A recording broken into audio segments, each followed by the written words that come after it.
আমি ম্যাম এগুলো জানি না ম্যাম। ম্যানেজার সাহেব, নাটক বন্ধ করেন। অনেক নাটক হয়েছে, আর কোনো নাটক দেখতে চাই না। আমি গতকালকে নিজে ব্যাংক থেকে নগদ ক্যাশ টাকা তুলে আপনার হাতে দিয়েছিলাম সবাইকে ইফতার বাবদ দেওয়ার জন্য। কিন্তু আপনি কি করেছেন? আপনি সুযোগের সদ্ব্যবহার করেছেন। কিন্তু সবার অভিযোগ, সবাই নাকি জাল টাকা পেয়েছে। এটা কি করে সম্ভব হলো? এই প্রশ্নের উত্তর আপনি দিবেন। ম্যাম, আপনার কোথাও ভুল হচ্ছে। আমি কেন এসব করতে যাব? আমি এসব করিনি ম্যাম। আর আপনাকে কে বলেছে ম্যাম এসব? কতজনের নাম বলবো আমি আপনাকে? নাটক বন্ধ করেন।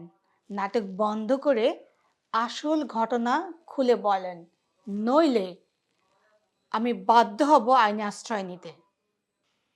ম্যাম, সত্যিটা হচ্ছে ম্যাম, গতকালকে আপনি যে আমাকে টাকাগুলো দিলেন, আসলে এতগুলো টাকা দেখার পরে আমি আসলে ম্যাম লোভ সামলাইতে পারিনি।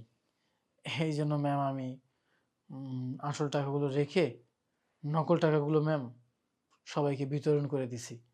ভাবছি হয়তো কেউ আপনাকে কিছু বলবে না ভয়ে। ম্যাম, আমার ভুল হয়ে গেছে ম্যাম, আমার মাফ করে দেন ম্যাম। ভুল হয়ে গেছে, আর জীবনে হবে না ম্যাম।